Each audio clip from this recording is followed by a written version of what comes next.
which stands one nation under God, indivisible, with liberty and justice. Thanks, David. Okay, at this time, we will go to roll call. Thank you. Director Spiega. I'm here. 10 Street. Thank you. Fugazi. Present. Gonzalez. Present. Albert. Shucklian. Pedroso. Valdez. Present. Vice Chair Burgess. Here. Vice Chair Pugh. Chair Boone. Here. Thank you. We do have four. Okay, thank you very much. This time we'll move to item number 3, which is public comment. Person wishing to address the authority on any item of interest to the public regarding San Joaquin JPA and the San Joaquin Rail Service shall state their name and address to make their presentation. The authority cannot take action on matters not on agenda unless the action is authorized by section 54954.2 of the government code. The material related to an item on agenda submitted to the board for the directors after distribution of the agenda packet are available for public inspection in the commission office at 949 East Canal Street during normal business hours. These documents are also available on the San Joaquin Joint Powers website as stated, subject to staff with the ability to post the documents prior to the meeting. Public comments should be limited to 3 minutes per comment. Anything not on that agenda can be brought up during the time that your item comes up.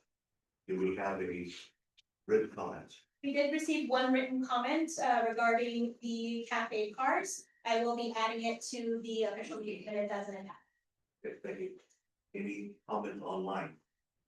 Seeing none online. Anybody in the audience? Seeing none, we'll move on to the next item, which is the consent calendar.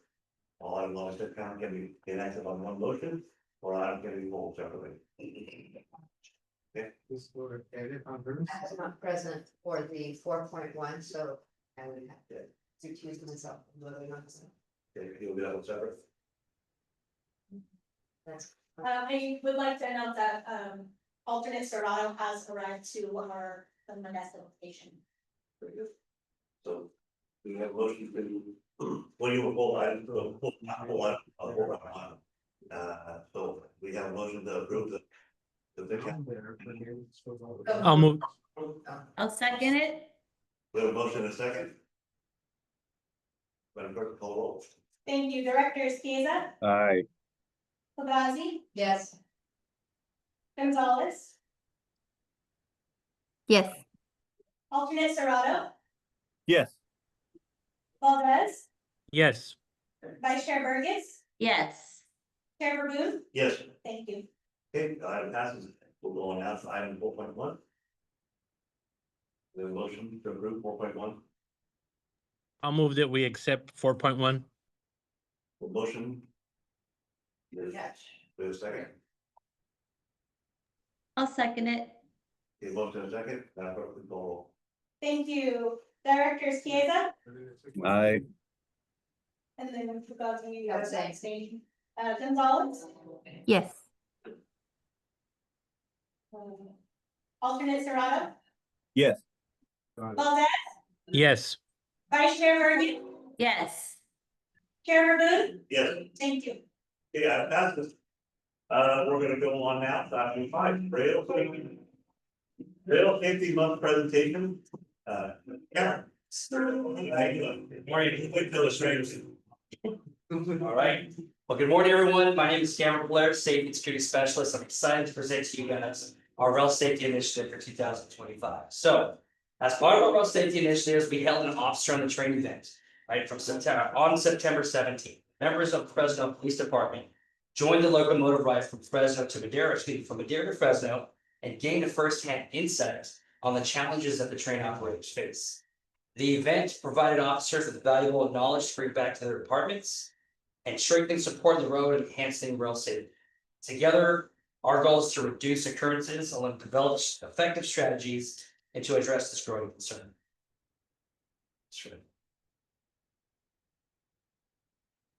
We concluded our Officer on the Train event with the rail safety blitz at the Fresno Amtrak station.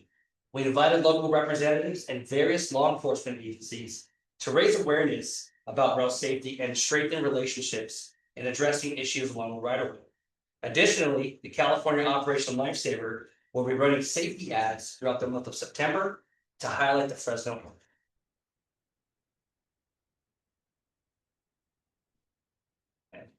I want to take this opportunity to thank Amtrak, our local representatives, BNSF, local law enforcement partners for joining us and supporting this critical initiative. I also want to thank the JPA and the JSA staff for their dedication and assistance in making this year's rail safety effort successful. And this marks the first step of many in spreading rail safety and awareness and working together to combat occurrences. And remember, see tracks, they train. Right, I wanted to highlight some photos. I don't have any cards for this, but if you look up there, the photos on the top left, we have the officer on the train, Fresno PD. It was a really good opportunity for them to see what our operators see along the right of way. The officers have never been on a head locomotive with the train. Some have never been on the train, so it was a great opportunity to hit two birds with one stone. We feel that it was very successful. We had local partners out there. The host row was out there, and our first conversation was, what can we do to improve this area? The good thing is we did have a representative on board the train, Vanessa Barraza.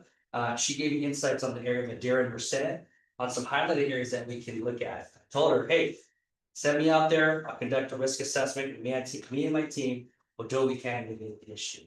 It concluded with the big photo. We had refreshments out there. And the biggest thing is we had a lot of public awareness.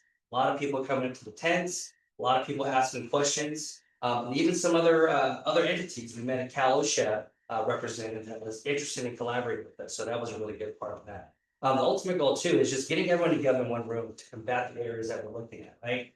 We have a lot of occurrences that occur along the roadway, but chose the Fresno area to highlight the area because of the recent occurrences. Our hopes and our gains are to get together, provide a mitigation plan that ultimately provides safety for our passengers, our community, and also the train crews. That concludes my item for today. Well, thank you very much. This is only any comments or questions on this? Nothing? Seeing none online. All right. Before we go to item 6, I forgot to ask for comments from the public on consent calendar. Was there any comments on consent calendar that I forgot to do? Seeing none online. Okay, we'll move on now to item number 6. Adopt the resolution and agreement with Jeffrey Scott Advertising. How you doing? Doing well. Good morning. Great to see you all tonight, in person and online. So I'm Marcus Cook, the marketing manager for the JPA. And so today we are here to talk about the rebranding effort. This has been a long ongoing conversation for some time, but we are at the changing point right now. And so what that means is back in March, we did come to the board for an action to adopt the new name for the service. So we will be officially transferring from Amtrak San Joaquin's to Gold Runner effective November 3rd of this year. It's been a very, momentous kind of moment for us behind the scenes, but we're also planning on trying to match that same energy when it comes to what our passengers see as well. And so a lot of that comes from working with different teams to be able to help us facilitate all of these transactions that will take place. And so with that, part of what that requires. Let's see.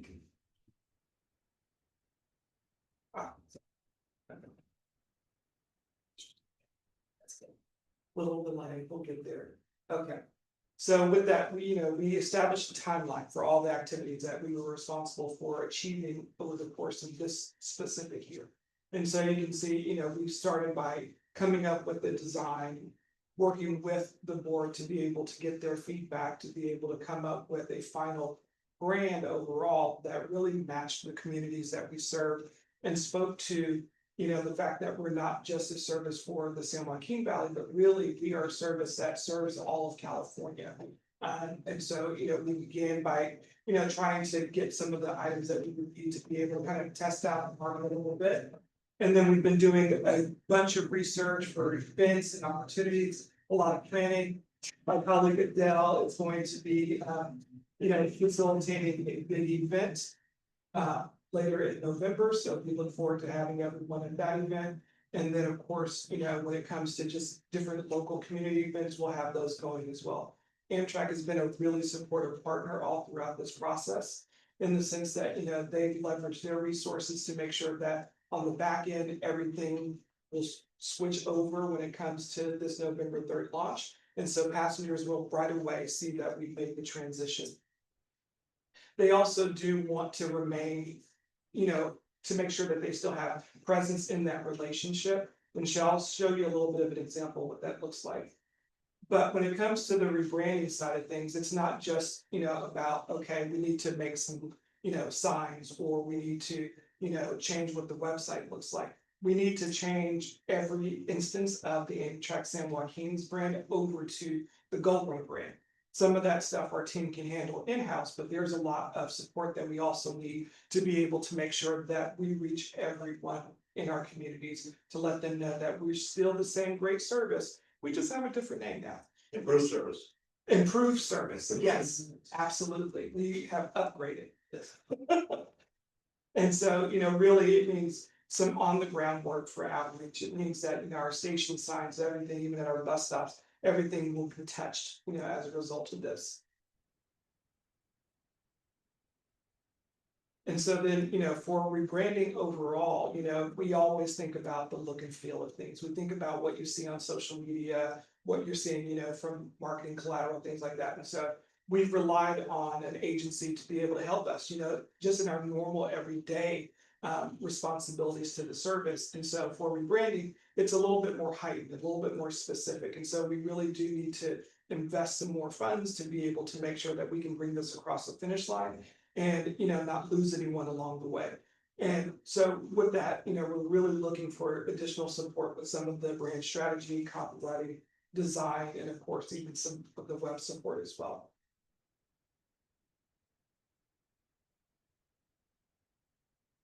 And then next, I wanted to kind of just give you a little bit of a glimpse of, kind of just what some of the design agency would be responsible for. So that's everything from our collateral to our website. You can kind of see a little bit in the website example. There is under the search bar, the Amtrak logo, and it says operated by Amtrak. So they will still have presence. And so we want to, make sure that passengers know that, when they come to our website, yes, you put in your booking information, you'll be taken over to Amtrak, but now they understand why. There's still that continuity for them. And we are invested in making sure that the trains, the buses, everything is updated to the new Gold Road brand. We've already secured all of the social media accounts and profiles that we need. And so we'll be switching everything over as we get closer to that launch date.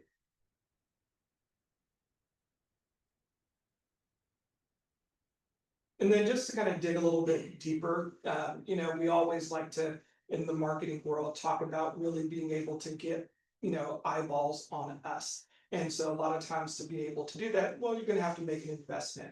And so this is just a little bit of an overview of the different channels that we intend to use for our paid media approach to make sure that we are really, engaging with our existing audience, but also reaching new audiences as well that may not have known about us, who really did see us as a service that is for all of California.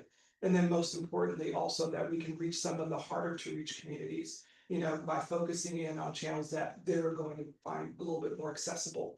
So we really are trying to, go with an approach that is all encompassing. And so to be able to do that, we've got to make a bit of a big splash. And so we will look to be able to use, the monies if authorized appropriately and in a way that is strategic, that helps us continue to reach our goals and becoming really the best, option for those who are looking to travel to California.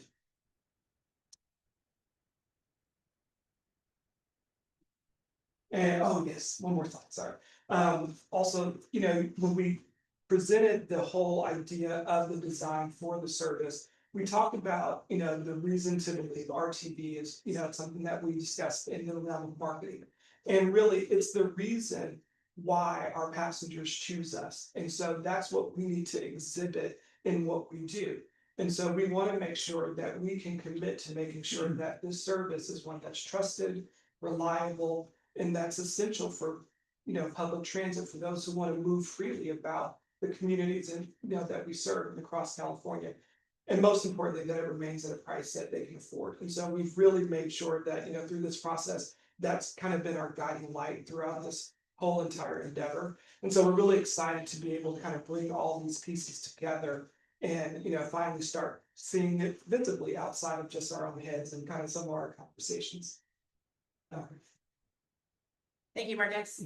Okay, so for these services, we did release an RFP in July, and then we received 12 proposals in August of 25. We did receive proposals from all over California, but we also received some proposals from out of state. The procurement and contracts department did deem 11 of those proposals responsive in the RFP requirements. Interviews were not held for this RFP due to the quick timeline as Marcus shared. We needed to be able to start doing the branding in November, so we needed to just score it and find our top rank or our most responsive and responsible firm. So the evaluation panel did evaluate all of those proposals and deemed Jeffrey Scott Advertising as the most responsive and responsible firm. The project manager, Marcus, had reviewed the price and determined that the overall price and the rates to be fair, reasonable, and within line of the scope. And the agreement will be effective upon execution by both parties for a not to exceed amount of $414,993 for 1 year, and there's no option to renew. The costs associated with the service rebranding and this contract overall are included in the 2025 SJJPA annual business plan. And then staff recommends approval of this agreement, and we would be happy to answer any questions. Thank you very much. I like the fact that local, we had like 12, 11 on there, from here to the president of the goods, and we want to take care of our own, so. So, thank you. Do we have any? Do we have to get a motion first before we go to questions? Comments? Do we have any comment on the line? Not online from the public, No written comments? no written comments. Do we have any comments from the public today? Nothing? Okay, I'll entertain a motion. Motion to approve. Motion to approve. Valdez, second. When we have a second. Madam Clerk, please call roll. Thank you, Directors Kueda, Aye. Fugazi, Yes. Gonzalez, Yes. alternate Serrato. Yes. Valdez, Yes. Vice Chair Burgess, Yes. Chair Verboen. Yes. Thank you, motion passes. I have a copy of it too. Very good. If I could add to that, we should all have a copy of it, and if we have an opportunity to do a talk show or a social media post, we can share it. If we see someone put negative thoughts out there, we can add to it with the facts on. We need to promote them within, so, Yeah. thank you. We'll move on now to the item number 7, and we have a comment, so we'll present it first and then the comment. Yes, so item number 7. Nathan, all yours. Good morning, Chair and board members. My name is Nathan Alastra, Operations Superintendent for the agency. The agency, along with various partners of ours, currently have a number of initiatives and projects that are sort of all running in parallel with one another and kind of converging at this moment in time to create a higher number of adjustments in service than we are typically used to or would like to have for the service. So we'd like to kind of run you through each of these projects and what we're doing to adjust service to accommodate these projects and how it's affecting the service. And then I just wanted to preface that with by saying that although these issues are causing some disruptions in the short term, the hope is that in the long term we can gain an increase in reliability for the service.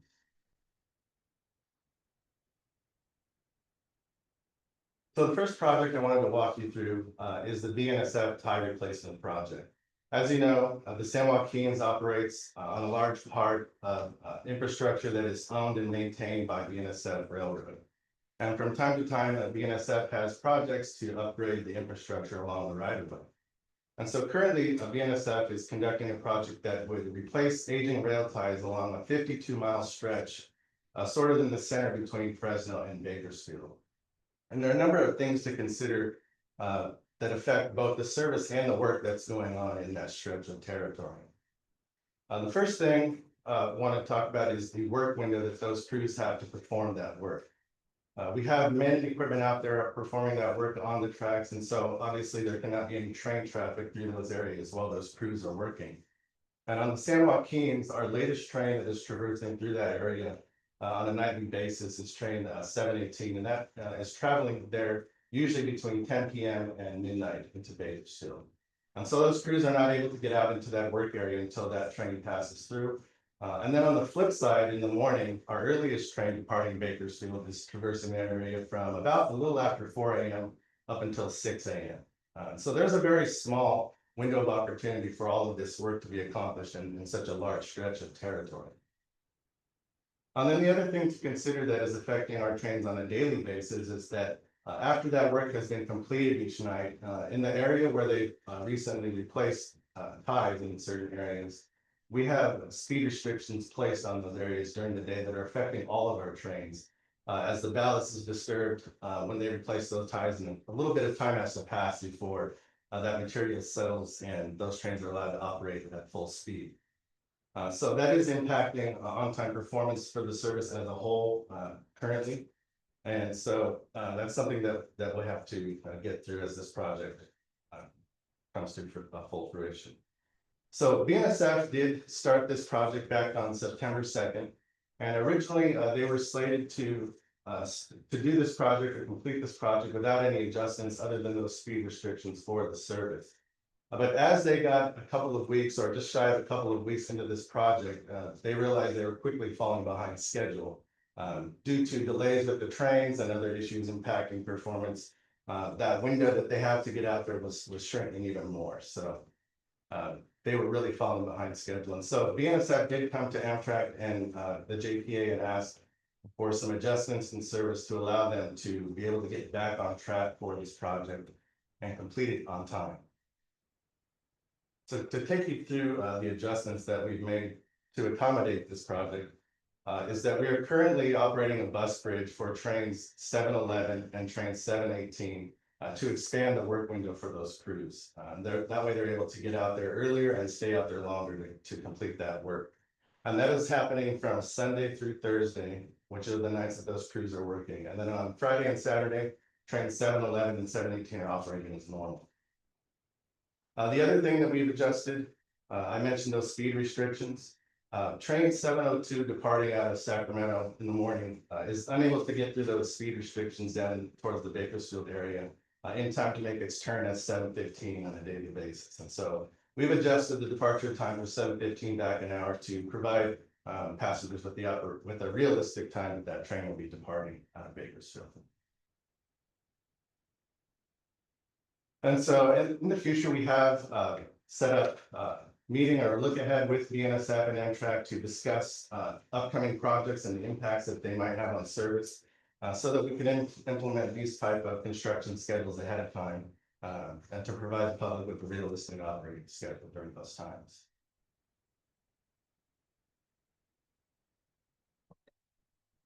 The next project I wanted to walk you through is the the maintenance of the Northern California fleet of equipment. And this affects both equipment for the San Joaquins as well as the Capital Corridor service. You may recall that we've been working for some time now to transfer maintenance of the fleet from Amtrak over to Transit America Services or TASI. Now the bi-level coach fleet was transferred over to TASI for maintenance some months back, and that has been going well. However, the maintenance of the locomotive fleet was just fully transitioned over to TASI on August 1st. And we know in the months leading up to that transition that we were experiencing an increasing amount of issues with the locomotives in terms of failures and breakdowns of that equipment. And that has continued since the transition. So we know the overall health of the locomotive fleet is not where we currently want it to be. But we are confident that we have the team that's in place to sort of right the ship and bring that fleet back up to where it needs to be to operate reliable service. However, we are currently dealing with those challenges, and that poses a number of operational challenges and issues on a daily basis and for both services in regards to ad hoc cancellations of different trains daily, as well as trains failing en route and having to then rescue that equipment with trains that are in service, which can cause very lengthy delays.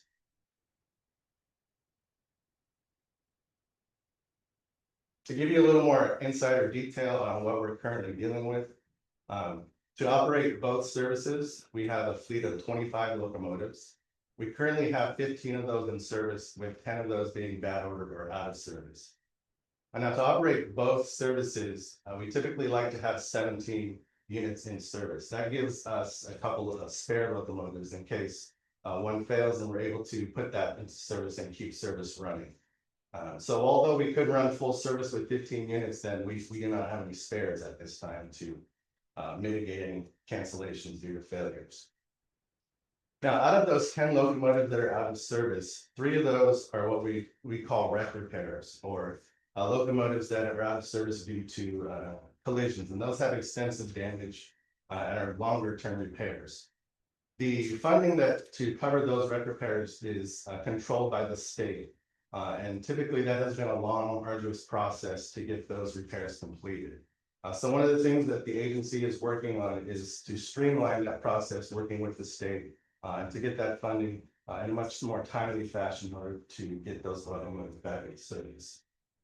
Now, of those 3, those locomotives have been out of service in terms of years now, not just weeks or months. And so, unfortunately, while those units have been out of service, they've also been kind of picked apart for spare parts to keep other locomotives in service. And so, in addition to the damage that is on those units, they're missing a lot of parts. So one of the things that Tazi is doing is working to take an inventory of everything that is needed for those locomotives. So that once we do start doing those repairs, we have everything we need to put them all back together. To give you a little more insight on some of the challenges that we're dealing with, both with the locomotives that are in service and out of service.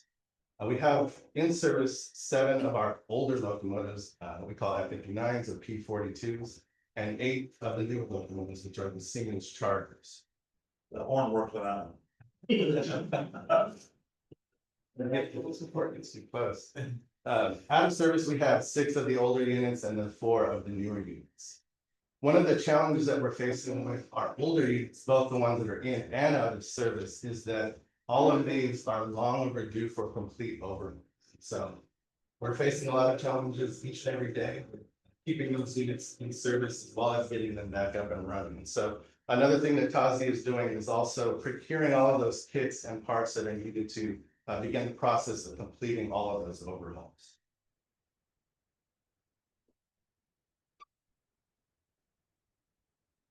So what are we doing to try to mitigate the issues that we're currently dealing with? Well, in order to start having some of these ad hoc cancellations each day, both the Capital Corps or SJJPA and SJJPA have gotten together and agreed to cancel service for a number of trains on a daily basis. So for the San Joaquin's, they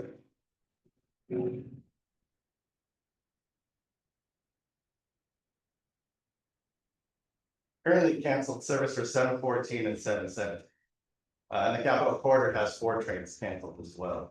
So this allows us to have those spare units or those protect units that that I talked about for the service that we are running, in order to try and not have those ad hoc cancellations every day.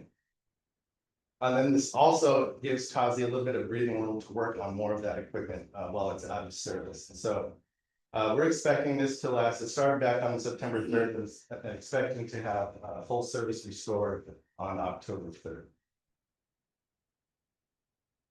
Again, we think we have the right team in place now to fully restore all those locomotives back to health. It's going to take some time to work through all that.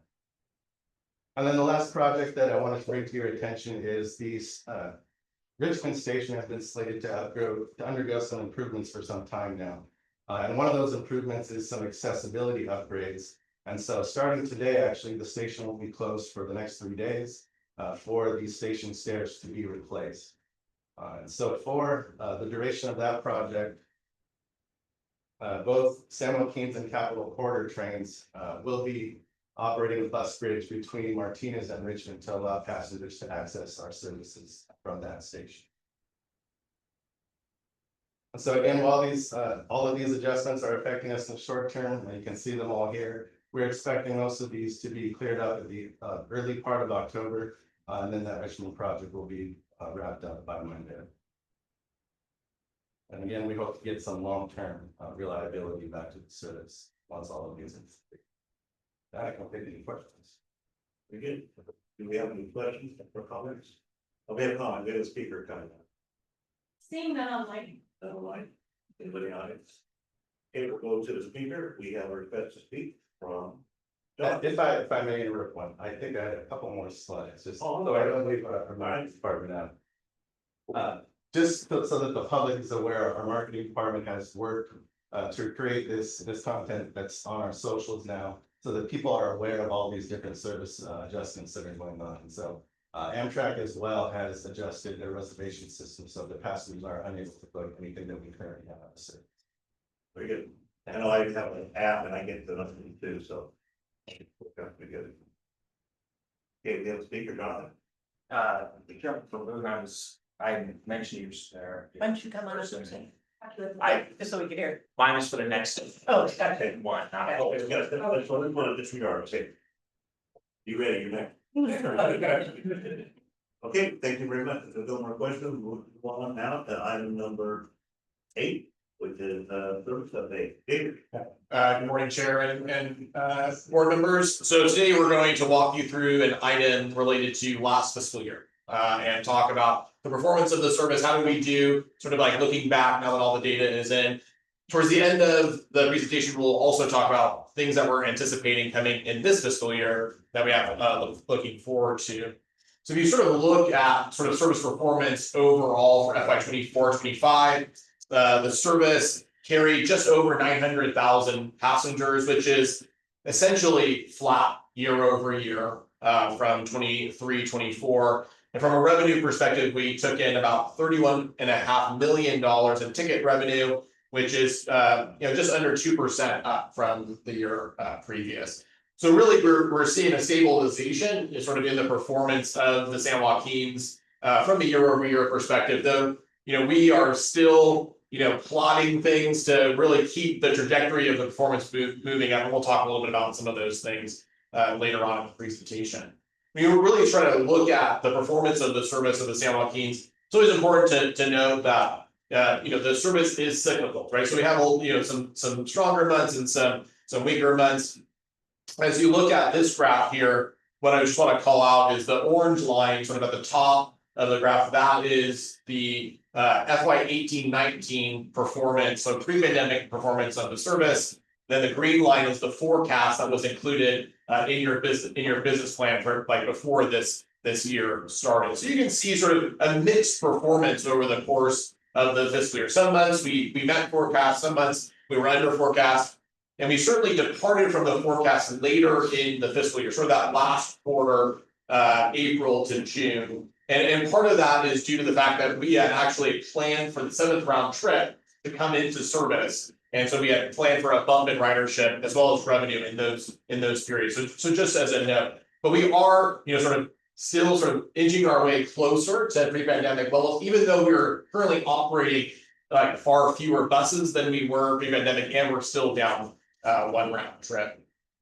On the revenue side, sort of similar story as the writer said, though slightly better. Sort of in the beginning of the year, we saw a softening in performance on the revenue side as we were trying sort of a different method of pricing our tickets. But as we've reverted back to our previous sort of standard pricing method, you can see sort of the performance to forecast improved over the course of the fiscal year.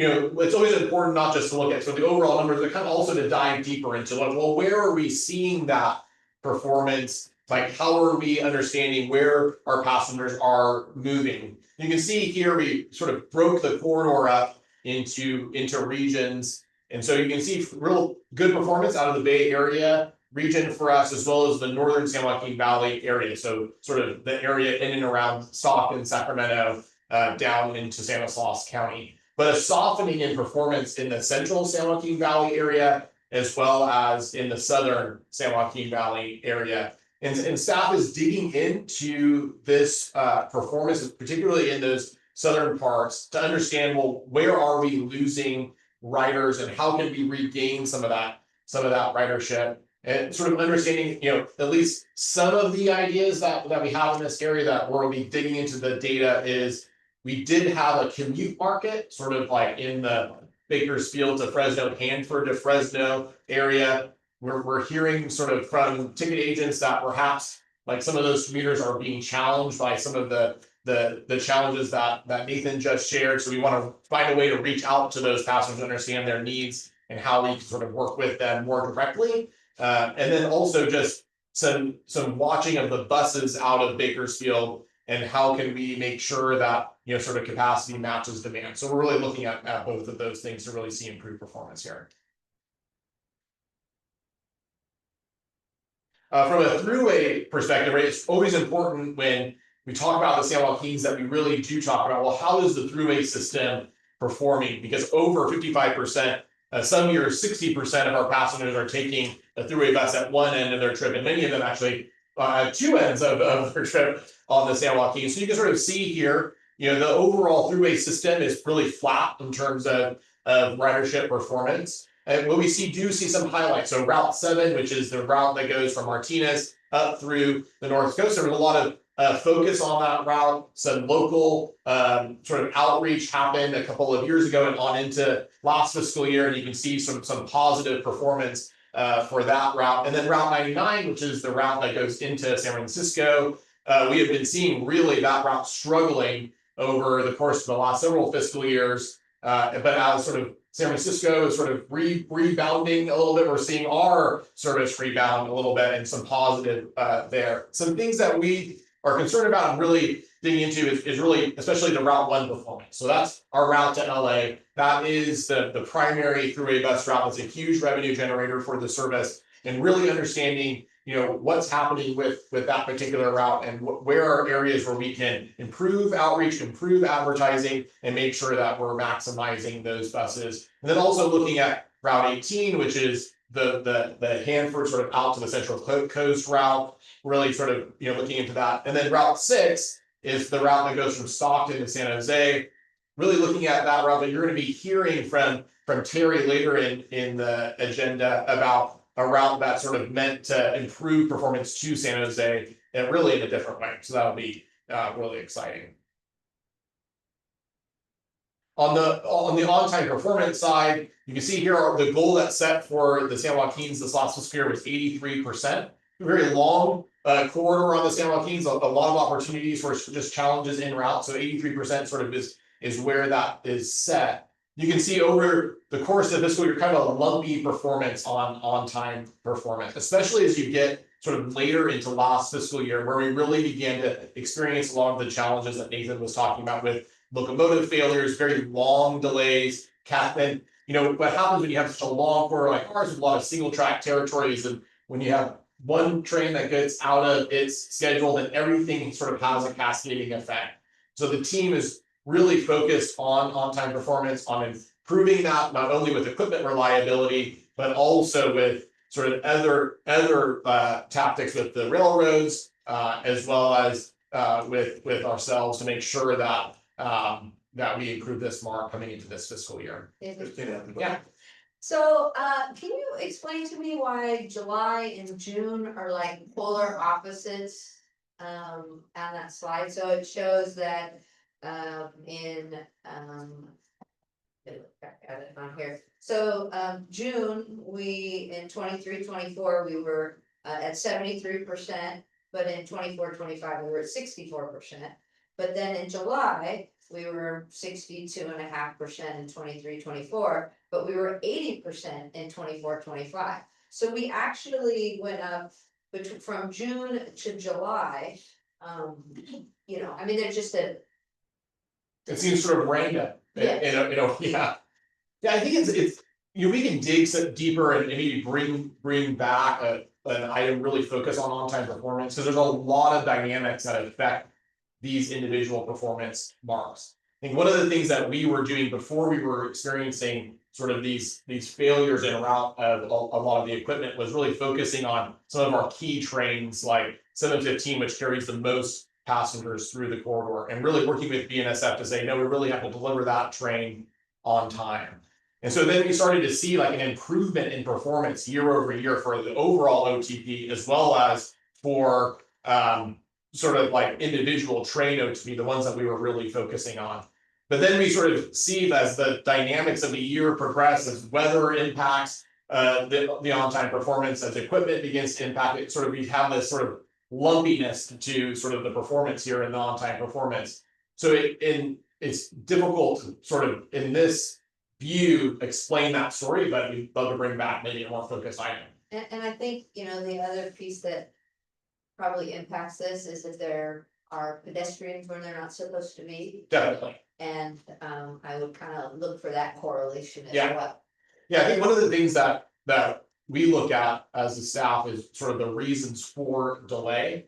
And so we could bring back an item that sort of explains all of the reasons for delay that we're seeing, and then give you a better sense for like what are those reasons, where is the service being impacted, and then talk about, well, what are the solutions that we might recommend to improve it.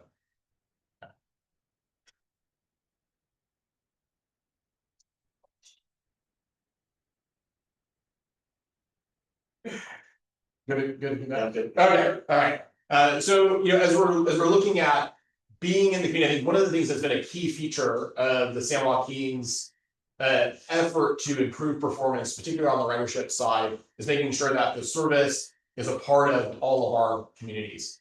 And so we are present up and down the corridor, like in the community, talking to potential passengers about how can they utilize the service. So you see here sort of an array. This is just like one part of like our marketing and advertising package, right? Just being out there. But you can see here, we sort of really try to hit all of the regions within the service area and in different kinds of events as well. So community events where we're engaging with passengers, college events where we're engaging with students. Students are a very large part of the San Joaquin's ridership.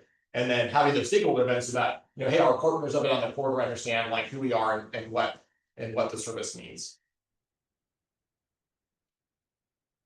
If you look at sort of one of the things that we want to do is also to share, well, how are we comparing against the other two corridors here in California? So you can sort of see the performance across the top in terms of ridership. One of the things to note is that, you know, the availability of sort of riders in the market varies from service to service. And so we also added, well, how are we doing, or how are we all doing compared to our ridership pre-pandemic? So you can see actually the San Joaquin's is the most recovered of all three of the services in California. So we're at 84% of pre-pandemic ridership from this last fiscal year. From a revenue side, you can see our performance there sort of compared to the other two services. At our service level, we have the fewest number of round trips that are being operated. These are daily trains, so 6 round trips. And then from a CSI perspective, we're sort of like neck and neck with the Pacific Surf Plan. And that's the customer service index that Amtrak tracks for the services themselves. But just to give you sort of a context of how we're doing compared to our program. From it'll be really difficult for me going forward because we're gonna have to all say gold runner, and I'm not sure how that's gonna switch in my mind. We're all gonna do our best. But next year we're anticipating, this is what we're anticipating for the gold runner service. So in FY25-26, the year that we're in right now, we're looking, the forecast that is in your business plan is just north of 940,000 passengers, which would be just south of about 4% increase. We have some exciting things like the 7th round trip, like Route 40, that should help accelerate performance, and about 31.8 million in revenue, a more modest revenue projection because we are no longer collecting food and beverage revenue. So we sort of like mustn't like our revenue projection for this next year, though we have some other ideas on how to improve revenue performance as well. David, yeah, you just mentioned the 7th trip coming online. You know what's going to happen. So right now we're needing to get through the equipment availability concern. And so judging by sort of how long that's going to take to shake out, think that we're looking more towards the end of this year, beginning of next year then. I know we talked about September 11th, but the disruption with the track, the tide being replaced. Yes. The problem too, so. Yeah, so that will be done in a few weeks. We'll see a big difference when we get that on board. Yes, and so I think that we'll look to the equipment availability, park to come back, so they're all able to operate the service that we currently have scheduling. And we will go through a schedule change in October to sort of align all the trains to what the 7th round trip schedule will be. But then we'll look to have that once we have the equipment. We'll certainly, I would appreciate the board and give you guys a heads up, but that's planning going so that's thinking. Yeah. What we're looking forward to in 25-26, we do have the business class seat that you approved, so that will be a process that we'll be going through to understand, well, where in the market are there great riders that need riding the service that are looking for a different type of experience on board that would be sort of really aimed at generating additional revenue for the San Joaquins. We have the rebranding, which will be an awesome opportunity to reintroduce ourselves to certain partners in the market. The 7th we just discussed. We do have a new senior ambassador program, so an area for us that, you know, maybe less than pre-pandemic is our seniors riding the service. And so actually having seniors just talk to seniors, say, hey, come and ride the service. New throughway routes, which you'll hear about in a minute. We were talking earlier before the meeting started that we're looking to locate a food truck in Bakersfield for transfers to and from the bus, giving people an opportunity to grab a bite to eat.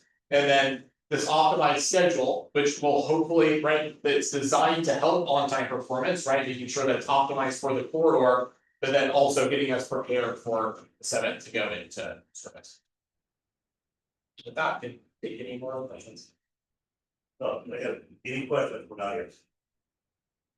Seeing that online.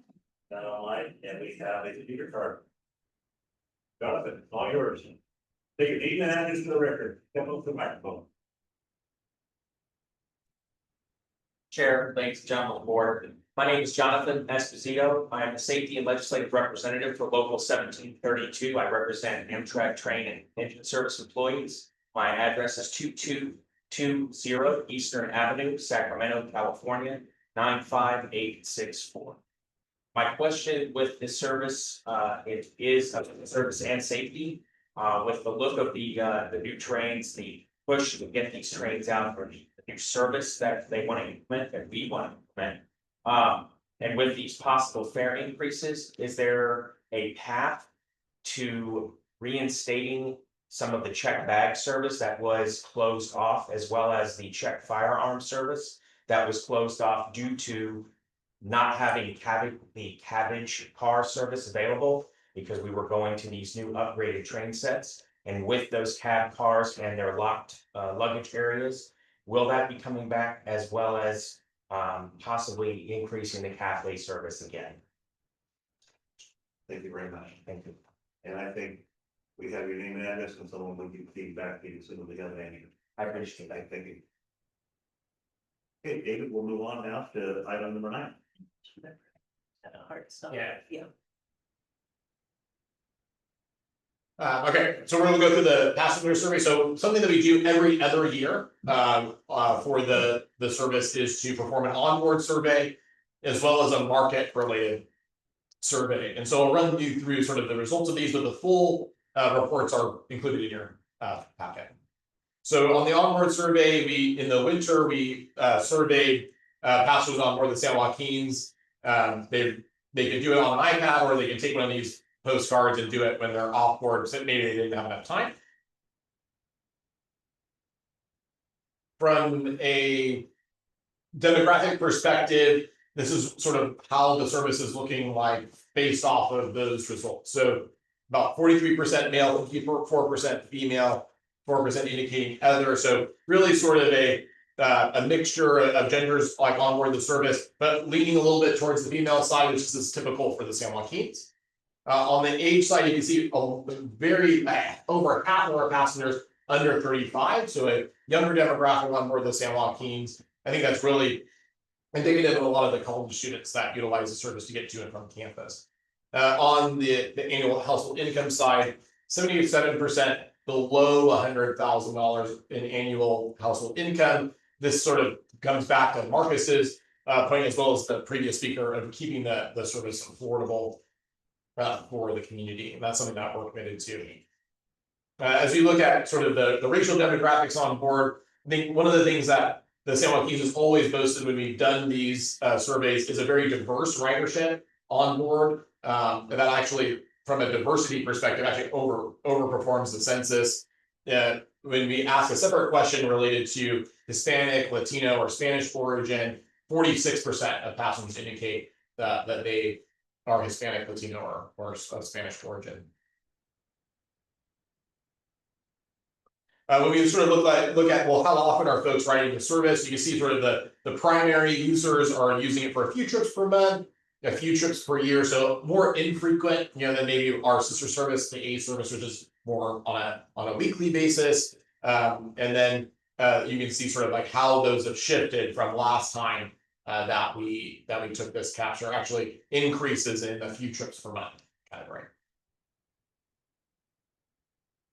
When we look at the trip purpose, I think something that is always important that we like to point out a lot when we talk about the San Juan Kings is a lot of times you're sort of like given the sort of like binary choice between, well, are you a sort of a business commute traveler service or a leisure service?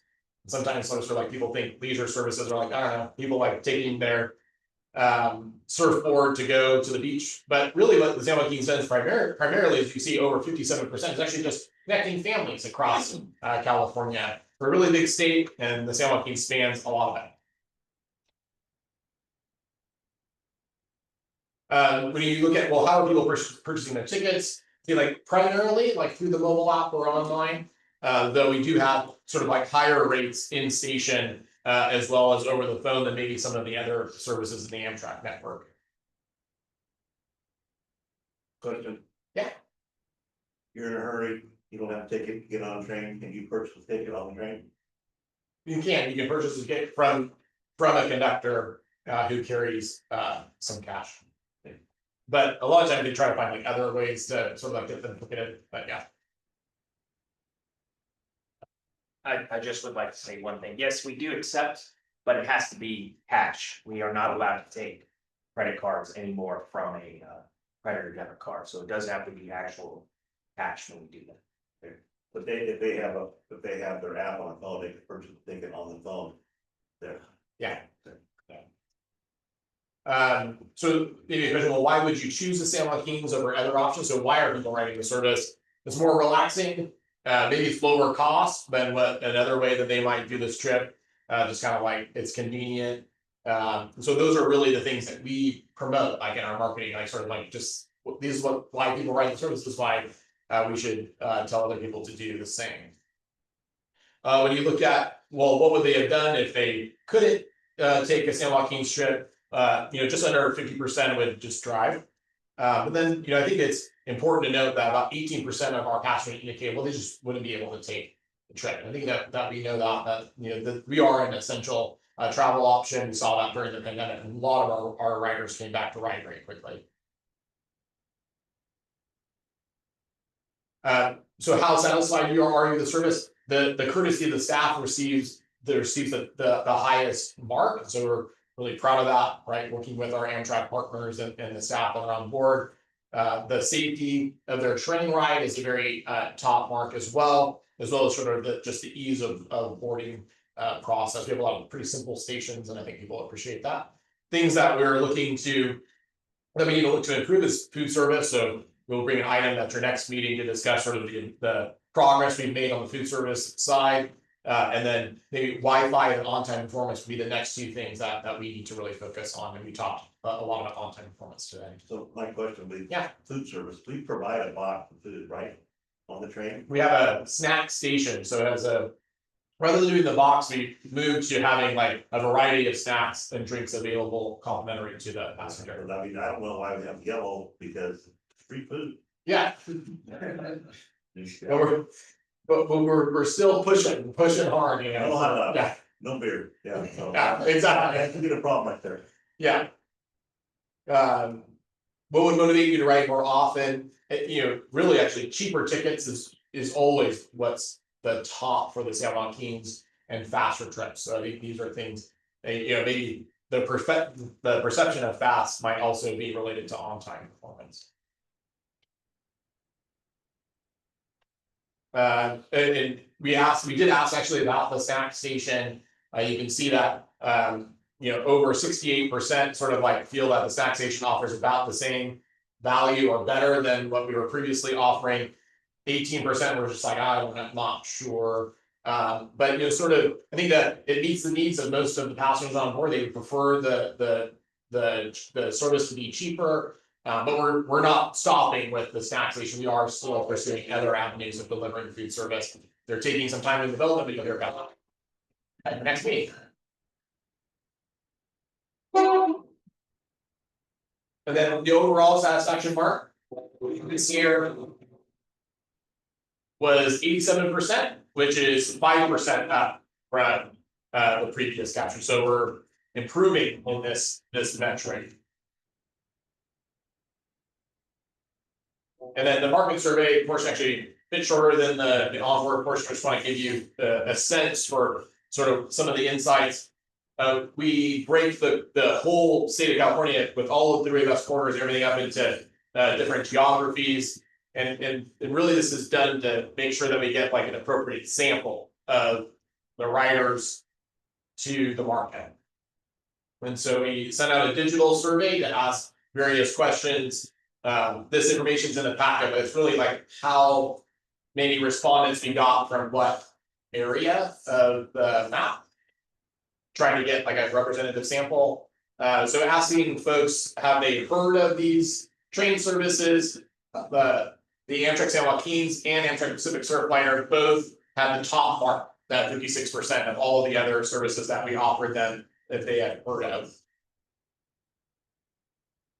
Though we're still trying to improve that mark, of course. And then how did you hear about the San Joaquin's? A lot on the word of mouth side. So I think that's always important then to be thinking about passenger experience. If our passengers are the best advocates, right? And we want to keep our passengers happy, so they tell other people about the service.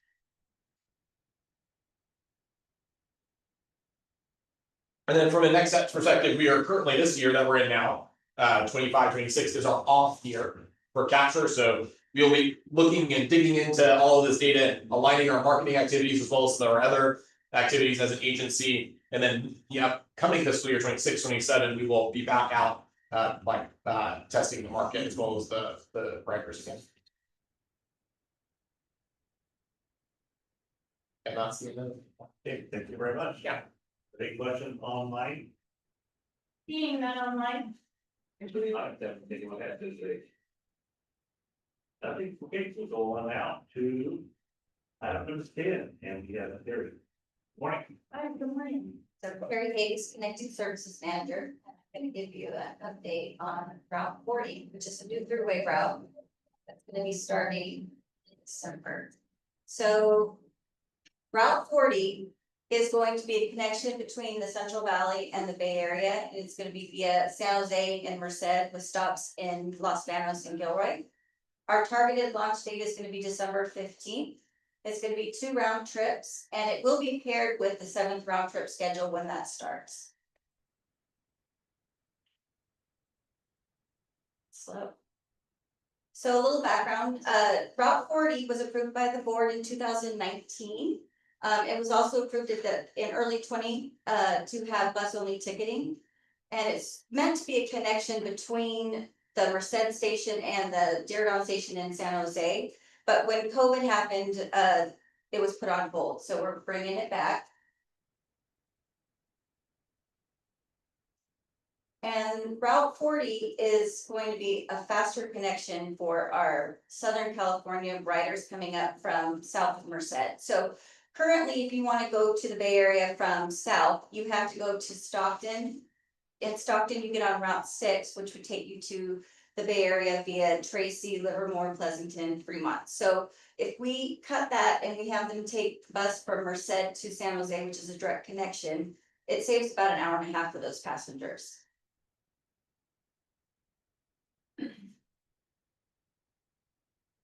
And we know that we're going to have a lot of ridership on this route because of Route 6. So currently Route 6 takes passengers from Stockton to San Jose. Last year they had over 21,000 riders that went to San Jose. 78% of them were coming from south of Merced. So we expect that those riders would be much happier with a less hour-and-a-half trip than they're currently doing.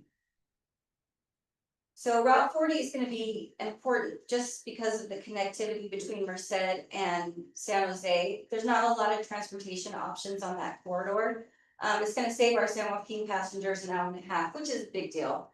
And then we're gonna grow some transit ridership through a corridor where there's not a lot. So by filling the gap, we're actually gonna strengthen our network, but also the statewide network. So you can't really see it on the map too well, but there's nothing between Merced and the Bay Area that is a short commute for them. So on average, you'd have to take multiple modes of transit and it would take you about 5 hours. So our trip is gonna be 2.5 hours.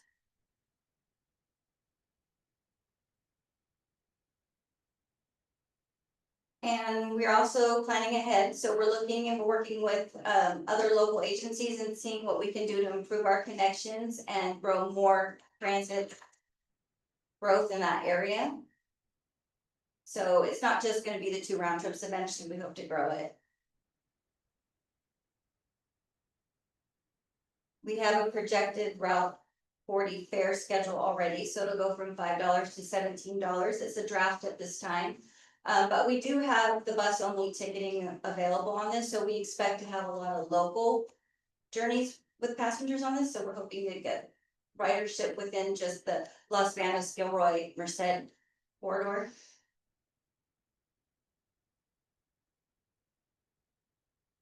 And we've already had it approved in the budgets, 1.5 million, it's already in the business plan and the operations budget. That's it. I have a question, so. How many buses will be run on that, just to Route 40? 1 bus, 2 trips. 1 bus, 2 trips, so it'll run, and then it'll be tied to, there'll be 2 trains, or Correct. between 4 trains. 4 trains, yeah. Okay. Any questions from online? Seeing none online. Anybody got it? Snatches? No? Okay, thank you very much. Okay, we'll move on now to the next one, number 11. This is one, I don't know if you guys want to table this one for another month or 2? No. Okay, this is recognition of the San Joaquin Joint Powers Authority Executive Director Service. Casey, and got a presentation for you. Amtrak San Joaquin's began with its very first passenger service back in 1974. And since then, a lot has changed. But we've always done it for one reason. Riding the train today to go visit my girlfriend in college. I'm a professor at the UC Merced, and I'm a commuter too, and I use the Amtrak. Well, I'm heading up to the California State Railroad Museum up in Sacramento. I'm actually headed up to go be in my best friend's wedding. Yeah, so I'm taking the train up so my husband can drive a car later and meet us with the kids, and I can just relax and write my speech. And there's one rare person that has worked tirelessly to make sure every rider gets where they need to go. Stacy. Stacy's been with the San Joaquin Regional Rail Commission for 27 years. This was when she first started. And since then, there's been a lot of big changes. From launching the train with just over 100 riders to having over 3,000 riders daily and becoming the 7th busiest railroad in the whole country, Stacy helped secure funding for passenger-focused operations, expansions, and improvements. When I originally started on rail, which was the San Joaquin Amtrak system, it was run through Caltrans. And then they ran a bill in 2012, and it was to take over, 10 counties took it over through a Joint Powers Authority. Stacy was absolutely instrumental in that conversion. She was already working for ACE at the time, but they took over administration and management, and it's been a great marriage ever since. When it comes to San Joaquin Valley JPA, Stacy was the glue that kept us all together. We don't do this every day, and we have so many things happening in our lives. She made sure we were informed 100% of the time, and never gave us too much information at one time, always made sure we knew it right when we needed it. She's that kind of a leader because she really does look to empower her own people to make decisions and doesn't micromanage them. I think she picks people carefully, and when she's comfortable with somebody, she gives a fair amount of trust to her employees and works to try to empower them and make them better. Ever since SB 1 was passed and Anthony Cannella was able to secure $400 million in that bill, both between ACE and the San Joaquins, we've been able to leverage that money, and I think it's about $1.6 billion now. And that's mostly due to Stacy and Stacy's leadership and her ability to connect and see things in the future that most people can't see. But the real progress is coming in the future. Stacy has set us up for success when the state rail plan, and I always love to carry props with me, but I have this that I keep near and dear to my heart. This is the future state rail plan. She's left an entire cadre of people that she's brought through that will continue to impact the rail service long after she's moved on. She knows her people, she knows her business. That's a pretty strong legacy to leave, because those kind of changes that she's been able to make will last for years after she's moved on. So after decades of you being in charge and giving us your sage advice, it's finally time for us to do the same. Stacy, if I had any advice to give you, I would say live every day like the first day of spring break, because you never know when the last day is going to be. But most of all, we want to say thank you. Stacy, on behalf of the Kings County Board of Supervisors and myself, I wish you all the best, and I thank you for committing your career to helping out public transportation with the San Joaquin Valley JPA, and we wish you all the best in the future. Stacy, if it wasn't for you, we wouldn't be where we are today. We wouldn't have the vision we have today, and I just thank you so much. You've been such an asset to both ACE, the San Joaquin Joint Powers Authority, and again, myself personally, I want to thank you. Well, Stacy, you most certainly have earned the right to retire, but none of us are ready to let you go. You can't be replaced, but you will be sorely missed. And I'll miss you on a personal level. I've enjoyed the talks we've had. I appreciate your insight, and I'll miss it. Thank you for being a partner and somebody you could actually work with. Thank you for being a role model. Thank you for your honesty. And thank you for your frankness, even when it wasn't always easy to do. And I'll throw it on there because we are talking about personal besides just business. Thanks for making it fun.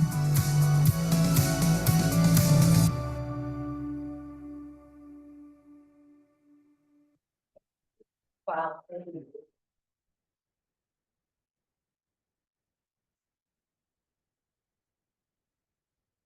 Did you have a speech prepared? Do I have a picture now? Oh my God. Wait, do I get to stand up? Yeah. Okay. Sorry, this was unprompted, but I think about it. So this is the golden bell. The bell that you want. So when I met Kate, great, thank you. I met Kate, got a little bit toxic. Been nice here, but she guided me through this, and I do appreciate her patience and perseverance. Teaching me to be the better person and understand what we do this for.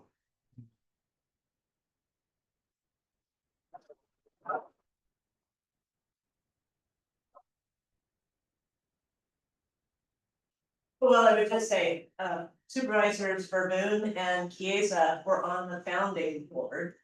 And we, for years before that, were working on trying to coalesce some counties in the valley around better service, both through Stanislaus County on the east route, State Route 99, and also the San Joaquins.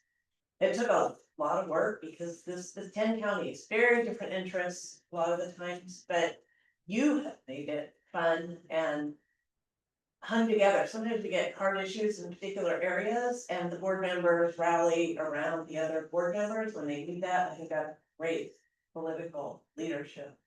I want to thank Amtrak and Caltrans. It's not always, we don't come at it the same way. Amtrak's a national entity, Caltrans is statewide. We're trying to protect this precious little group of people that really need an app.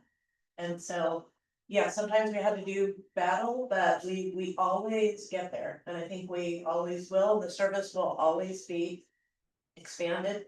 And we're always gonna be thinking of it for the people and the writer. So sometimes we have to do battle, but I've had very good partners to do battle with and, you know, Jeannie, I know you're on, so thank you for those kind words. I'm leaving you with David, and I feel you're in very good hands. He has grown up on the San Joaquin. We started on him, I think he was a kid.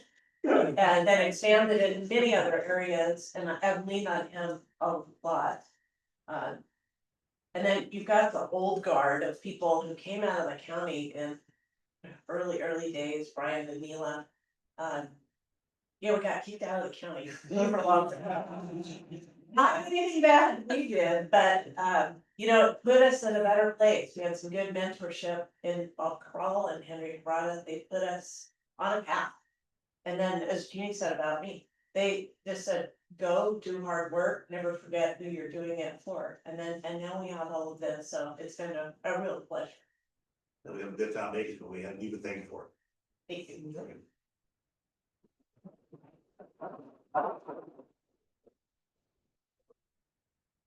Leo, you're in the audience, would you like to say anything today, or? No, I'll say it. Anybody online, Vito, you said a lot, it was a great presentation. Yeah, I just want to say the same thing as you, Doug. Thank you so much, Stacy. We wouldn't be where we are today. And I know we have lots more to do, but the progress we made is unbelievable. And you are 99% responsible. Your leadership skills have made me better. You made me more knowledgeable. And I love working with you. You're a can-do person. And I think that comes from your basketball spirit, of being competitive in many ways.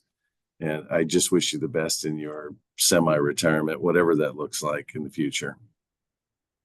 Thank you. Very good. Anybody else online? Any of the board members have any comment they'd like to make? I will.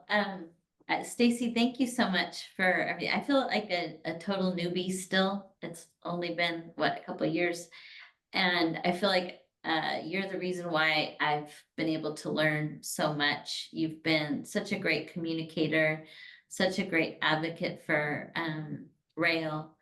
And I just really appreciate the leadership that you've provided. And I look forward to keeping in touch with you. Very good. Anybody else?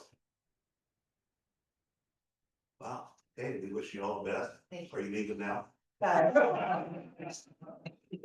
have a few more items. Yeah, me and Stacy might have butted heads a few times, but whatever. I got to be on my team and we're doing good. Okay, we'll go on now to Stacy. We do mean that we do appreciate you. We can build it better, hopefully than 10 years from now. I think we're at this 12 years total. I think another 12 years, we can do as much in the next 12 we did the last 12, we have some. It's not going to happen overnight. Okay, we're gonna go to board member comments. Who would like to start that off? Nobody? When do I do my deal? Right now? Okay, I'll start it off. I have the slide to show you. I believe. So. Most of you know, I sit on the Valley Voice Committee along with Vito, and it's, I believe it's, eight different counties. And, we come together on transportation issues. Highway 89, and I represent the Amtrak part of it. Vito does it as well too, but Vito didn't make this trip. So we had a change of, leadership in our federal administration, so we went back to this time and we didn't really ask for anything, we just talked about who we are, what we're doing, and where we wanna go. And that's for everybody's support. And we met with Congressman Fong, Congressman Valadeo, Senator Schiff, and Padilla, if you see the picture there, Congressman Costa, Congressman Gray, and we also met with Congressman Benton. A lot of personalities, a lot of different beliefs, but as you can see in the top picture there, I had Padilla and Schiff's attention. And I explained to them where we were going with the gold runner and how we're gonna make our ridership experience to improve that. And I had a babysitter the whole time. Adele kept me on track. There's only two of the meetings I got they asked us some questions I couldn't answer, and Adele filled in for me and made a really smooth transition. So thank you, Adele. I told them all to give them a bad time today, but it was really a good experience. We met with Ty Ginsburg Associates back there in DC. They took care of us too and introduced us to some other rail people back there. We want to get to expand our service and get more ideas, get more funding, and have something we can brag about all over the United States. So we had a good experience, and I was glad to represent Gold Runner. We got made fun of a little bit, but we got perseverance. And it was entertaining, you know, it was really entertaining to see, you know, I'm a conservative, but I represent everybody equally. But to go in office during this, it's very, a lot of turmoil going on. And so you talk to one side and it's like, you know, we're gonna get things done, and the side saying, I've never seen it so bad in my life. And we just said, we're here to represent everybody. We're not asking for anything, we're explaining what we're doing, so you can help us in the future. And we got a lot of good comments back to us, a lot of interaction, both Padilla and Schiff interacted greatly with us. I had never met Senator Schiff before, but I have met Senator Padilla, and so it was a good conversation. So thank you, Adele, for being there. I appreciate it. And you still owe me. Anybody else have any comments they'd like to add to the meeting today? Okay, saying none, we'll go to the executive director's report. In the interest of your time, I'm gonna let you go into closed session because I'm aware there's some scheduled limitation, so I'm. Pass it on. Thank you. So closed session, we'll do it here, everybody leaves, or we got another room to go to? We'll do it here. Okay. Thank you very much. And I will- And we will be reporting out of closed session, correct? Correct, and I will go ahead and announce that we are going into closed session and this under recruitment. One of the positions you guys are involved, so you can the conference with vice commission, vice chair, Zimmer, and in general, he wants to be in the whole. And I see many times that.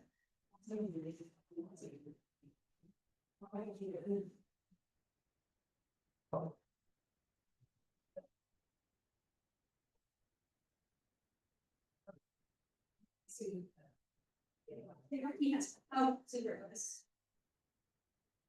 Thank you. All right, I am moving over.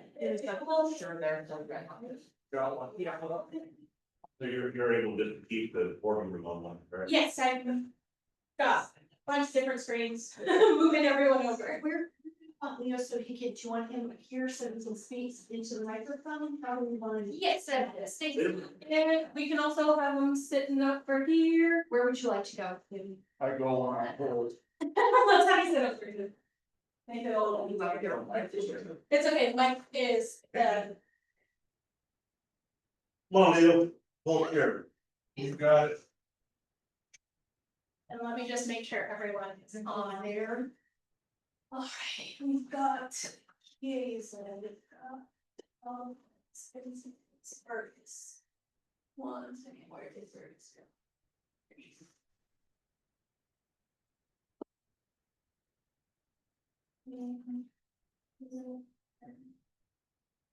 And Wallace.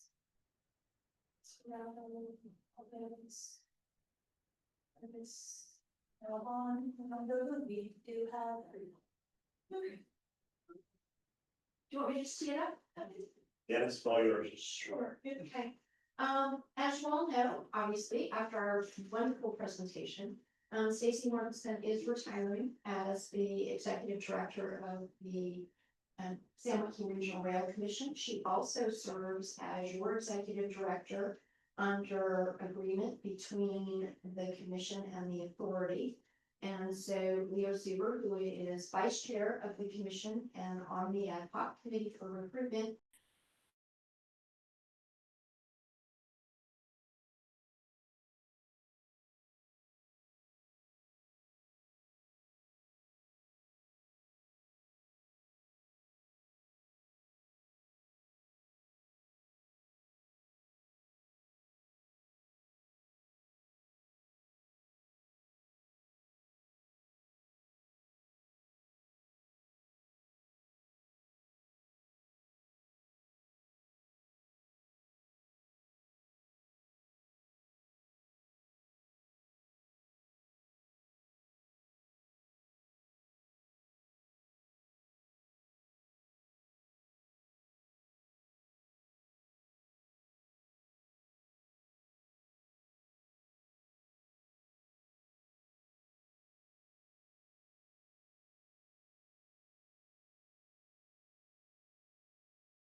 I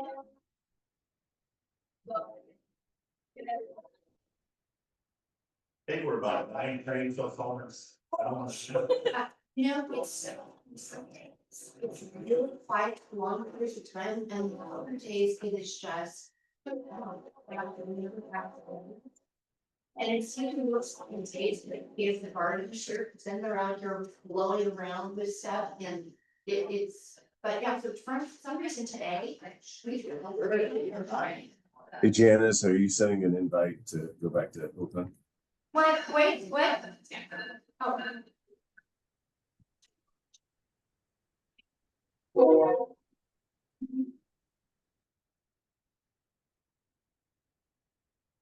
Oh.